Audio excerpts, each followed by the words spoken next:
Welcome, Game Director. Welcome, Eladrin. Oh, yeah. Welcome. Oh, sorry. Oh, that was you. I thought that you were saying that you were going to say it, and then I'm like, oh, wait, no, you just said it. No, this is it. This is the welcome. This is it. Oh, no, I've messed up the intro. There's no current turning back. We'll fix it in post. We won't fix it in post. I can't be bothered. Right, okay. Channel 4 News with 5-time Emmy Award-winning anchor, Ron Burgundy. Ladies and gentlemen, welcome to a brief return to the Stellaris Hour. Today I have a very, very special guest, the game director himself, Eladrin. In this interview, we're going to be asking all sorts of questions about the new DLC, Stellaris First Contact. We're also going to be probing into the future of Stellaris, the inspirations for Stellaris, all sorts of questions. There are a few sneaky tidbits we do manage to get out of the game director, so do watch out for those crucial bits of information. Now, in this interview that I'm about to conduct, you'll notice there are some audio issues on my end. I have to first and foremost apologize for that. There was a bit of an issue. My recording got corrupted, destroyed, lost, and I've had to use the recording from the other side, so it sounds like I'm on the other end of a telephone. Coupled with the fact that I currently sound like I'm down the bottom of a submarine, but that's neither here nor there.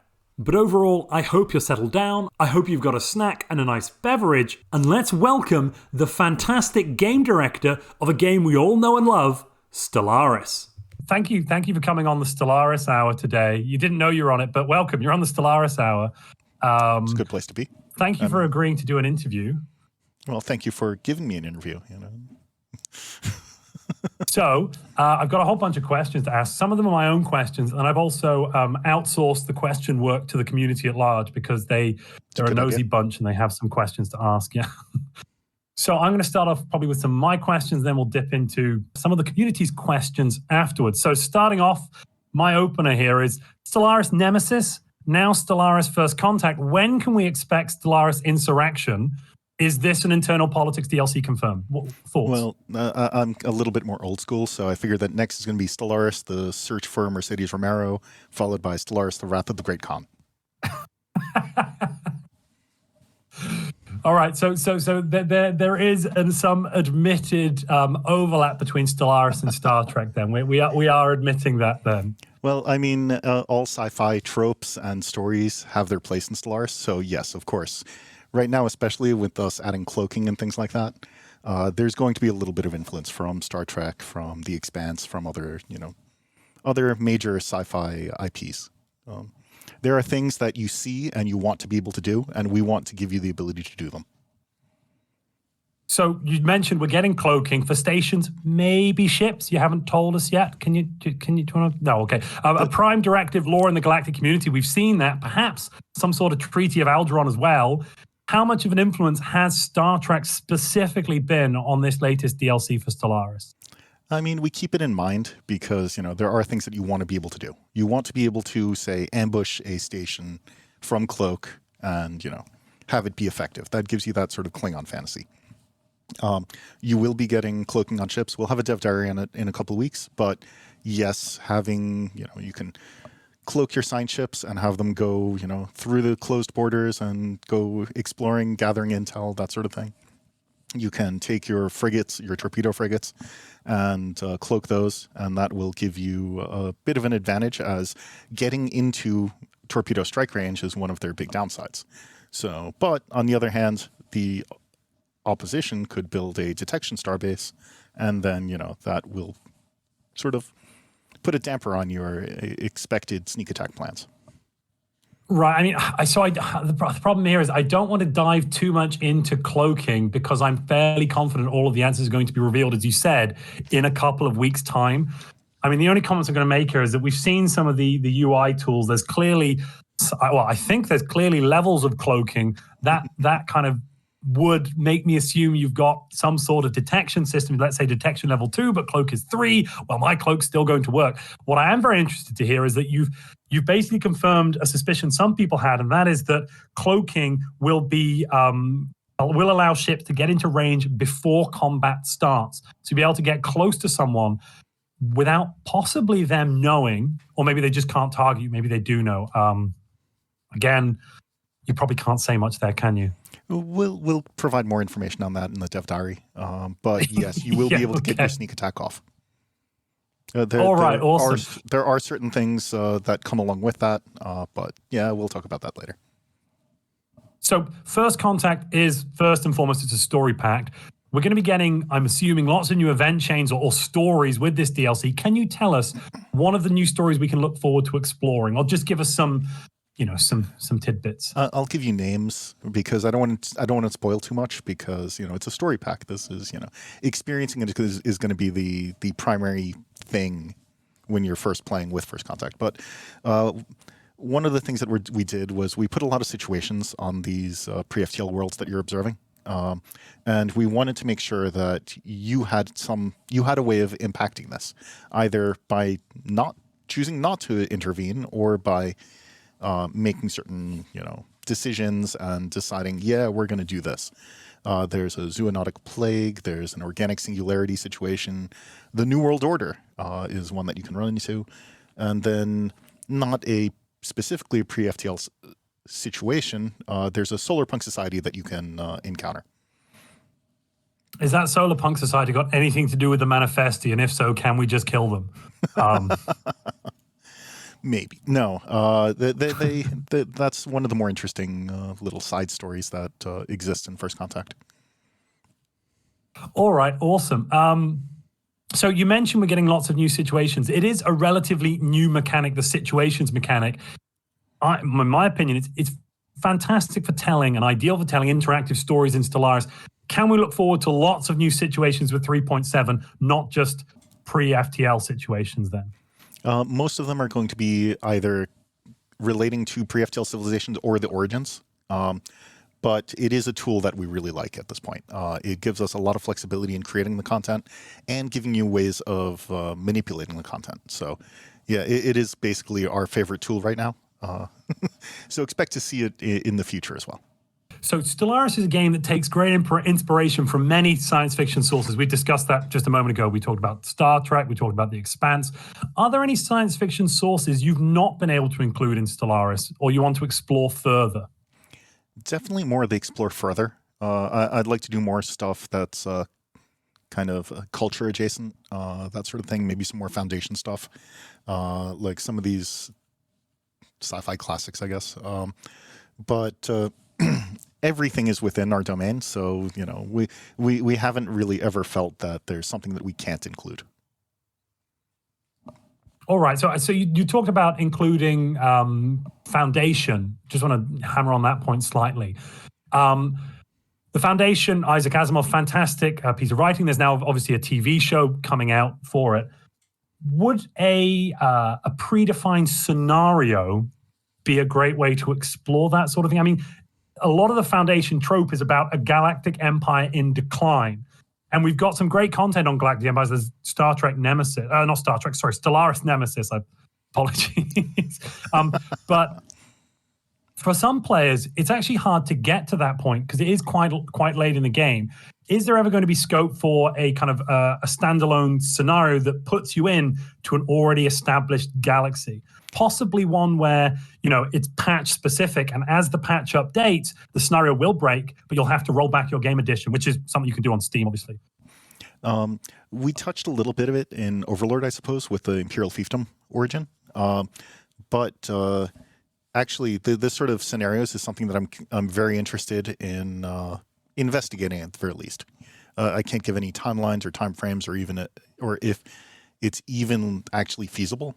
But I would love to consider these sort of like shorter sessions, sort of like, here you are, here's your objective, go into this partially developed story.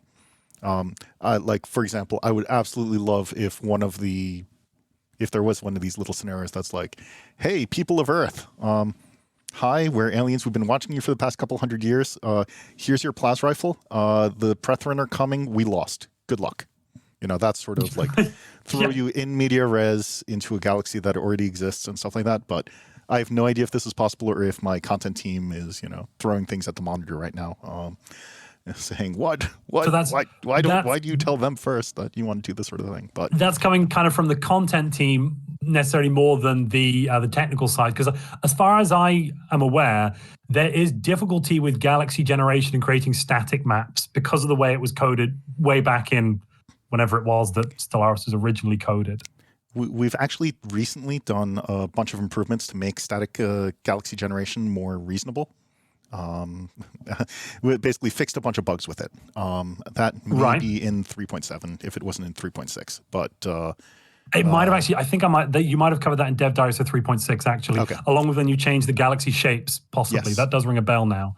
Okay, so it could be on the horizon that we could be able to have like a Foundation-esque scenario where you start on Star's End and there is a galactic imperium falling apart. Possibly with even pre-scripted events, maybe some way down the future that could be on the cards. Maybe. That's sort of one of those, like, if you ask me, what are the things that you'd like to do over the next few years? That's one of the things I'd like to investigate. But pie in the sky is certainly stuff. not a promise. So speaking of things that have changed, Stellaris has had a lot of rework since you took over as game director. Unity, combat, to name just two. Are there any other areas of the game that you now want to focus on and overhaul? Many. That you can tell us. There's always some that we want. Like species modification is one. We did the combat rebalance, let's see. We'll probably be continuing doing some combat balance work. I'd like to rebalance some of the technologies, crime, piracy, trade, UX improvements. Like, there's so many things that can be improved in the game. So, there's a lot of things I want to, at least take a swing at. But despite that, I'm also trying to stay away from massive, world game-changing things like the pop changes and stuff like that. Like when we switched over to you don't want to get rid of pops. Tiles. We're not seeing the death of pops on the horizon then, as some people on certain subreddits might want to see. I can't think of a way to do it that wouldn't be too disruptive to the rest of the game. So pops and jobs are likely here to stay in their current form with some modifications. Ground combat isn't on my list, just before you get to that. No, fair. I mean, to be quite honest, the only thing that my only comment with the ground combat would be I would love to see a siege like EU4 system in with events pop up. I think that might be fun, but that would be my pie in the sky with ground combat. Not to dive into ground combat in any way, shape, or form, crikey. We do have some ideas on how to make it a better experience, but that's that falls under UX improvements rather than completely revamping ground combat. And if you're enjoying this interview, please consecrate that like button. Stellaris First Contact was announced just 4 months after the last DLC, Stellaris Toxoids, was released. What would you say to members of the Stellaris community that question the DLC policy of Paradox? My general feeling is that our DLC policy allows for sustained development of a game that is 7 years old. I think that it's better than the DLC policies of many other companies. I'm quite proud of the fact that my team can produce things on a regular cadence and keep improving the game, like with the custodians and things like that. With our quarterly updates, we're able to take player feedback into account and just generally make the game better, like on a regular basis. It's better. I feel that it's better than stagnating for a year while you wait for a major expansion or something like that. And I also think that it's better than, if we were on Stellaris 4 by now or something like that, like some other companies would do. Hour for hour for hour, the number of hours played, a lot of our things are, pretty good in general. I also feel that we've raised the quality bar on our releases over time. So First Contact in particular has some of the best origins that we've written thus far. And we've got a plan to continue, challenging ourselves as we continue forward. The new origins definitely do seem to be very narrative focused. I mean, it's a story pack. One would expect that, I suppose. But compared to, I don't know, in the past where we had, look, you get 8 robots. There's a lot more depth to some of these origins today than in the past. I think as a content creator, I'm probably on the wrong side to weigh in on this because it's definitely, it's in my interest for you guys to keep working on Stellaris because it means I have more things to talk about. So maybe I'm not exactly the right person to weigh in here, but I do understand when people who are definitely new to the game, they come to Stellaris and suddenly it's okay, the base game costs X, and then there's another possible 10 or 12, or I don't know how many 15, DLC we're on now. 17, It can be something very like that. daunting. Yeah, it can be very daunting, even with sales on, because of course these DLC are very often on sale, so you can pick them up at a reduced price if you wait around. But it can be very daunting to newer players. What would you say to newer players who are kind of coming along and don't know, dipping their toe in the water? It is definitely daunting, and this is a problem that will, sort of continue. I would say, start with the base game, pick up Utopia next, like everyone always says in all of these, what should I get first? Posts and videos. Yeah. I'll do my best to keep you, making tons of videos about all of the new stuff that we do got. Thank you very much. But then pick things up as you can based on what interests you. It's okay to not have, Apocalypse or, Federations or something like that. You can always pick it up later or not, I feel that every DLC that Stellaris has adds something important to the game. So yes, it's great if you can pick up the Ultimate Bundle, but I recognize that not everyone can do that. As we go forward and produce more stuff, we may look into potential solutions. I'm not exactly sure what is on the table at this point, though. All right. Fair enough. Small. I mean, I can imagine... Oh, sorry. Basically, start small. Yeah. Well, I can imagine maybe a policy like EU4. EU4 now have a subscription policy, I believe, where you can subscribe and get all the DLC for a month for some amount of money. That might be something Stellaris does in the future, possibly, I guess. Potentially, we'd have to do a detailed study on it first. I don't know. So, Stellaris First Contact, that's coming soon. What's next? What should we look to the sky for to imagine might be just around that corner? Well, First Contact will be coming out in Q1 alongside the Canis Minor update. After that, we'll see. I have a very strong content team, so expect me to be utilizing them to as strong a degree as possible. Right. So I'm hearing a lot of strength here from Paradox. That sounds good. Stronger, more. We also have the Arctic team working alongside us, which gives us basically a lot of flexibility in what we'll be doing. So yeah, it's difficult to talk about the future when I can't talk about the future. So sorry. No, quite. No, I can imagine. There's various NDAs, and of course there's spoilers and everything. To talk about the future in a way that we wouldn't actually have to talk about the future then. Stellaris 2, if we were to build a Stellaris 2 today, which systems from other games or which new systems that aren't in other Paradox games would you want to bring in? I mean, we've talked about POPs briefly a moment ago. There's the new POP system with Victoria 3. Would that kind of a system be something you'd want to bring into Stellaris in a pie in the sky, we're remaking the game kind of world?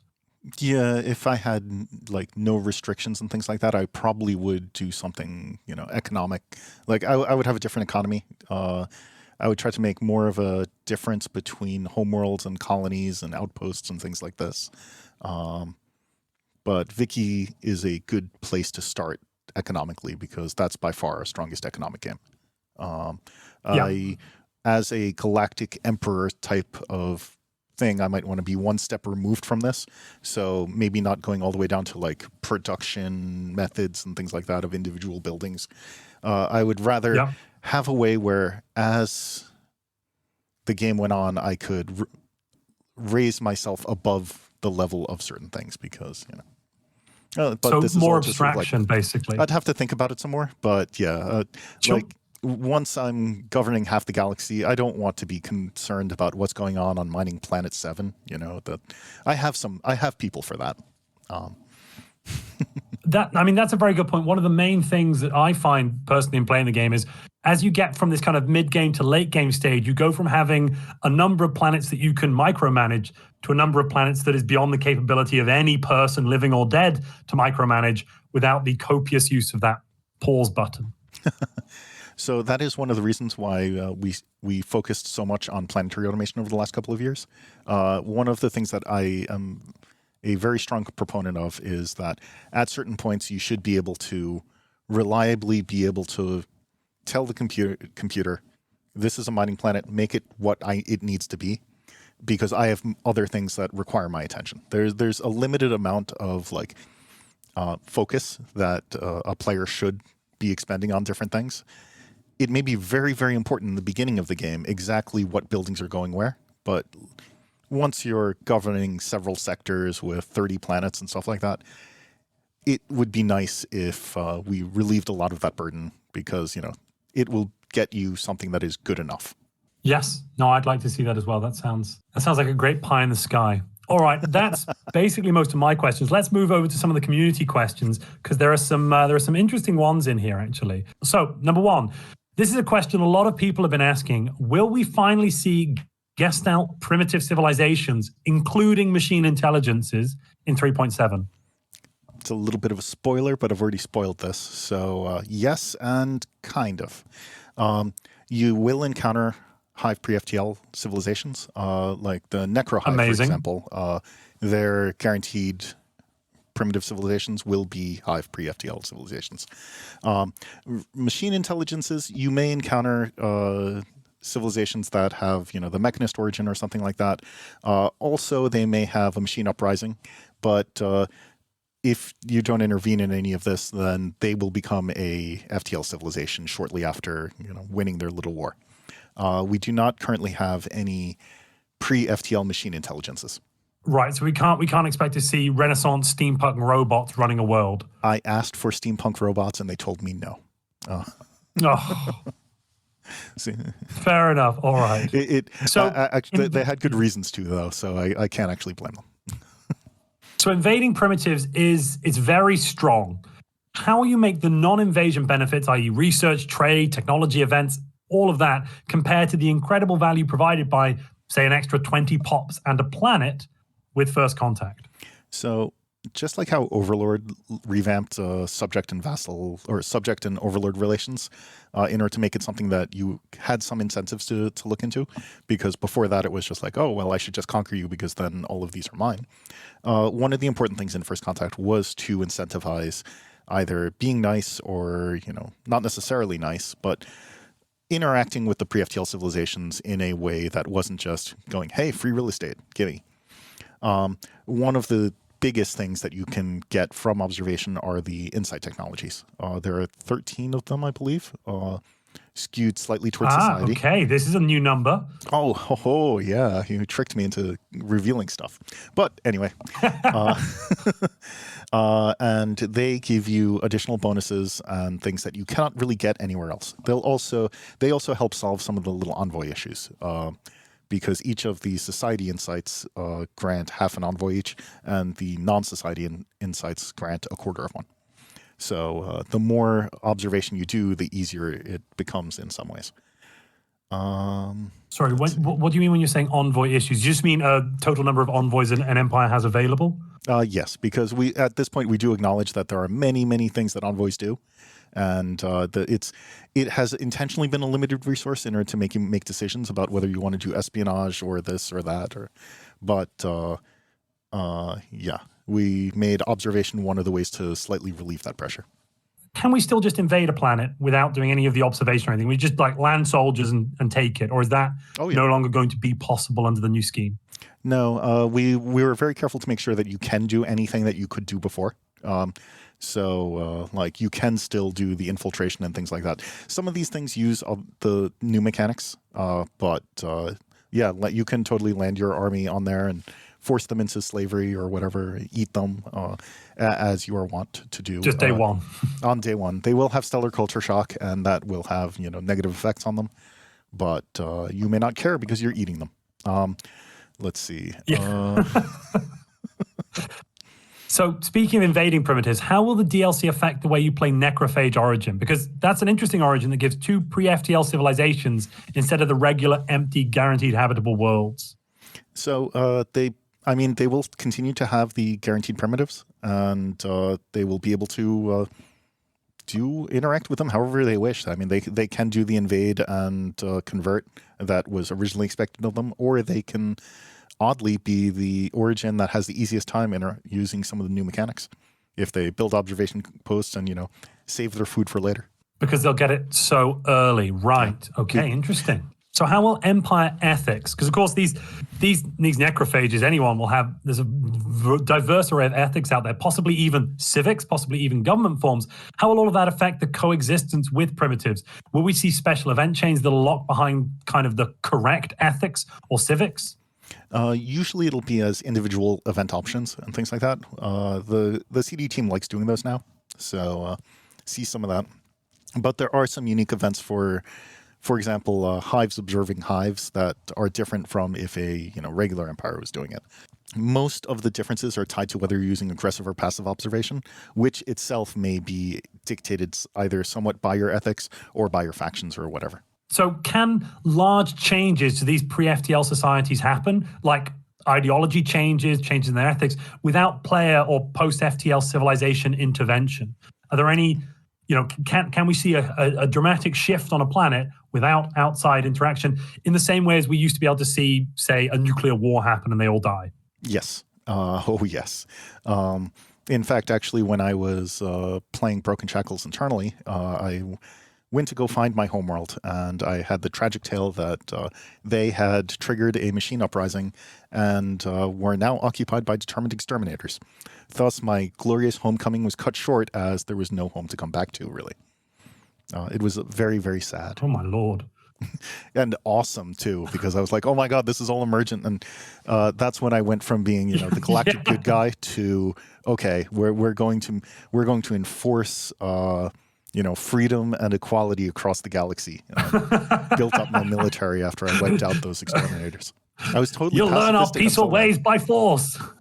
It was glorious. Like, the story was just so perfect. And that was like, Alfred was like, there's a 1% chance of that happening if they run this. Well, it was meant to be. That's it was amazing. meant to be. So you talked about machine uprisings, machine intelligence empires. Now, as of recent additions, non-rogue servitors, so machine intelligences that don't take the rogue servitor civic, have felt weaker and, for some players, apparently much worse to play since the Unity rework. Are there any changes planned for non-rogue servitor robots?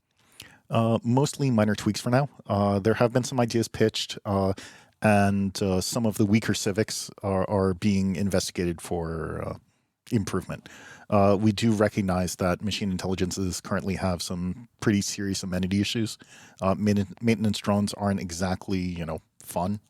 So I would expect it to be looked at during custodian releases. I mean, the other option there, and I'll probably get a bit of flack for this, is you could hit Rogue Servitor with a nerf stick pretty hard. But yeah, just throwing that out there. No one shoot me. All right. So is there a plan to have a quality of life patch at some point, talking about custodians, that tidies and reworks some of the, to be quite frank, Byzantine Stellaris UI that we still have out there? We actually get kickbacks every time someone refers to the word Byzantine, whenever that's used. But yes, actually, we are looking at different ways of improving certain UIs. Some of them are indeed far more complicated than they need to be. There are certain systems that are hidden so deep that a new player has difficulty finding them. Yeah. It's one of the things on our to-do list. So yes. Oh, yeah, always. Watch the skies. This is somewhat actually covered in the dev diary that's going to be released at the same time as this interview. But I'm going to ask it anyway. Does the custodian team plan to, if you're watching and you've seen the dev diary already, or if you haven't, go check it out. But basically, to preface, there are some new things happening with minor artifacts, yay, exciting, and new abilities for the precursors, great. But is there a plan to rework some of the older precursors to bring them in line with more modern content like the Zroni or the Grigneur, using dig site chains instead of the older system of researching high-level anomalies? It's something that's sort of like on our wish list, except it's prioritized pretty low because the current system kind of works and there's too many other things that we want to get to first. So it's like a maybe, but not really. So working as implemented is the phrase we like to use, where it's functioning well enough. Working as implemented, fair enough. We don't want to say it's working as intended, right.